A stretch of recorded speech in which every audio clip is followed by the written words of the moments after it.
Welcome to New York's #2 sports show. The Rangers defeat the Sabres 4-3 in overtime as they head into the Christmas break. Chris Kreider scores the game-winning goal in overtime on a great pass by Mika Zibanejad.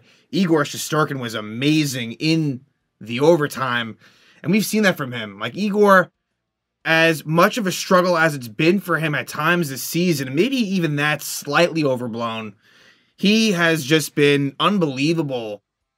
When I think back in these 3-on-3 overtimes, I think the Rangers are now 4-0, 3-on-3, or at least in the overtime session, and he made some brilliant saves against the Buffalo Sabres. And so the season series ends against the Sabres with the Rangers, not that it means a whole lot, but the Rangers get 3 points, the Rangers 4 points, the Sabres 3, which is what the final score of this game is, 4-3. Yeah, Rangers, they have not been playing particularly, this was not a great game.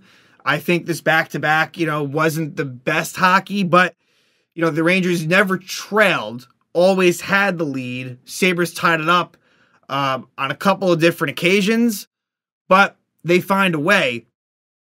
And I feel like the defense has really struggled. The individual defensemen have really, really struggled. That third pair has been bad. The Gustafsson-Schneider pair has been really, really bad. I think tonight they might have been -3. They were both -3. I thought, and not much ice time either.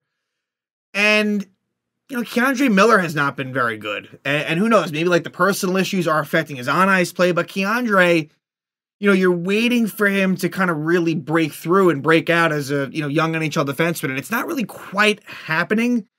I mean, I still think that this is always going to be someone that's going to be a solid NHL defenseman. He should be, but at the same time, there's a lot of mistakes, just a lot of, mental mistakes. And, obviously, in some ways, I think Trouba's been the Rangers' most consistent defenseman all season.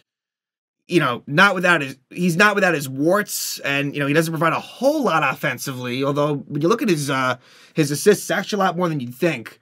But I give him credit for having been pretty steady, and getting Adam Fox back is good. And I still think he's trying to find his game.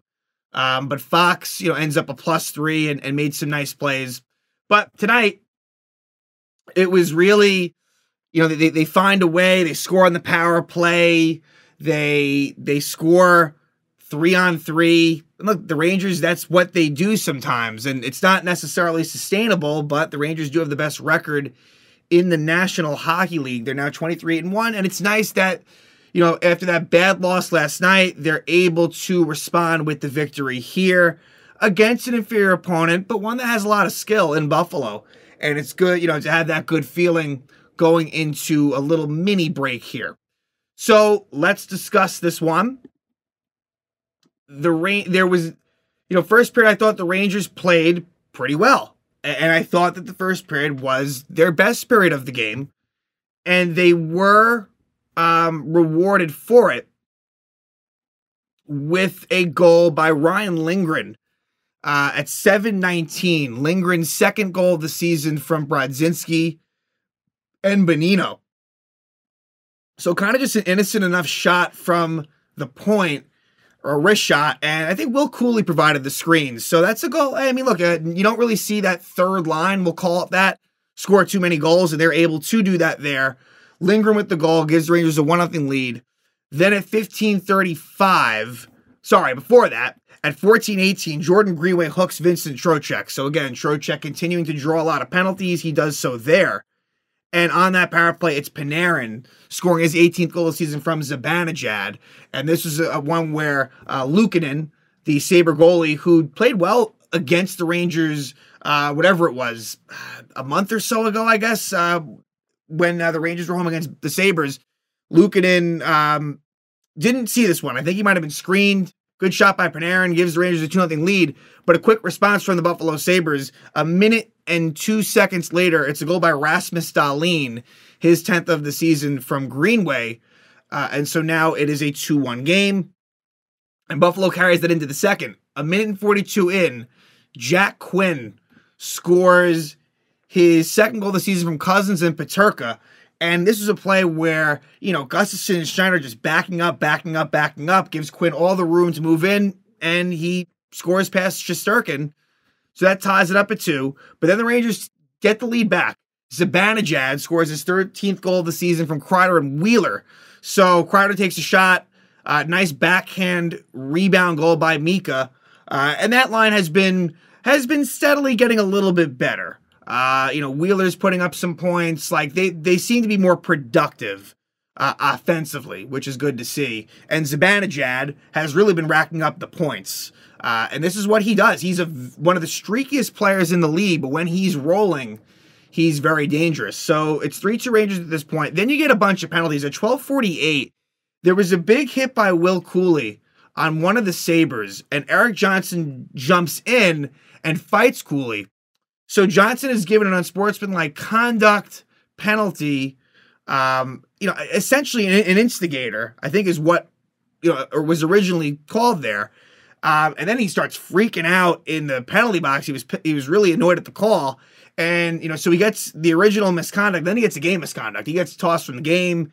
Didn't really see anything wrong with the call, but he was not happy with it. And then also a 10-minute misconduct for Jeff Skinner. So I guess he was complaining with the refs at the bench maybe. So whole bunch of chaos going on. Rangers do not score on this power play, so the score remains 3-2 headed to the third. Now the Rangers had a 1-goal lead last night going into the third against the Oilers, and tonight this almost slipped away again.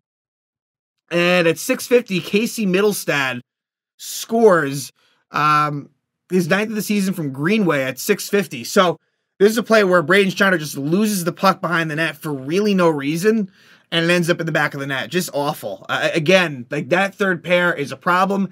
And defensively, it's becoming a bit of an issue as I see it. And I'm not sure what changes can be made necessarily, because there really isn't much. But yeah, not great. So at that point, the score is 3-3. Then at 11:32, Skinner trips Brodzinski, but the Rangers don't score on that power play. Then at 17:09, Goodrow high sticks Tuck. So the Rangers have to kill that penalty, and they do. And plus that, Dahlin hooks Zibanejad, so the power play ends there. The Rangers then have a little bit of the power play at the end of regulation. It goes to overtime. It carries over, so a little 4-on-3 in the overtime session. Then there's a stoppage, so it's back to 3-on-3. And, not too far after that, the Rangers win the game on a goal by Chris Kreider, his 17th of the season from Zibanejad and Fox. Just a beautiful, beautiful pass by Mika, and Kreider just with an easy tap-in goal. Mika showed some patience, some creativity. He's done a lot of that lately. Mika's really been very good and producing. And Kreider, is that's his spot right in front of the net. Easy goal, and the Ranger fans go home happy with that 4-3 win at Madison Square Garden. And like I said, they do have the best record in the National Hockey League, at least on a points percentage basis. I haven't checked points, and they might, but I like to look more at points percentage. And so now they will take on the Washington Capitals. That's the next game. I will be in attendance at that game, actually, so that'll be my first game of the season. I haven't gone to as many regular season games in recent years, but I will be at this one, so looking forward to that. Against a Washington Capital team that has been pretty good this season, and a team that beat up the Rangers pretty good a couple weeks ago in Washington. So the Rangers should be looking for a little bit of revenge there. They've been good in those situations when they face a team after losing to them, so I'd expect a good showing, but you never know, right? Coming off the break, there could be a little bit of rust that they have to shake off, but hopefully they will play a good game. And tonight was not a pretty one, but thanks to Igor Shesterkin holding it down, specifically in overtime, it allowed a little bit of Mika magic and Chris Kreider to help give the Rangers a 4-3 win against the Buffalo Sabres in overtime.